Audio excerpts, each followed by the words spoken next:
This video is going to show you how to level a home 3D printer bed. We're going to start the main menu of our printer. We're going to select Prepare, and then we're going to select Preheat PLA. We're then going to go ahead and select Auto Home, and then we are going to select Disable Steppers. This allows us to freely move the bed and freely move the nozzle. There is a wheel under each corner of the bed.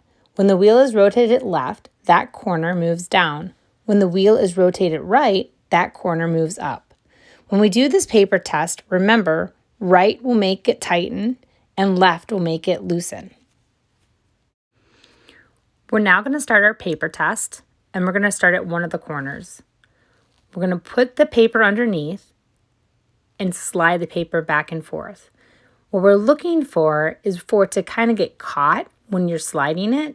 You want to have some tension, but not too much tension that the paper rips. Pay attention to how we do this back corner. We slide the paper in, and as you can see, it's loose. So to tighten that space, we turn the wheel to the right. Remember, right, tight. And now you can see we get some tension and the paper's starting to bunch up, but it doesn't rip. We do the remaining 4 corners, and then we go over each corner once more to verify that the adjustments on the other corners didn't affect the entire bed level. Now, after all 4 corners have been verified twice, we should have a level bed. So now what we're going to do is we're going to go ahead and print our test print and see if that's true. We select our test print and start. And as you can see, it's adhering nicely to the bed. Everything looks like it's pretty level.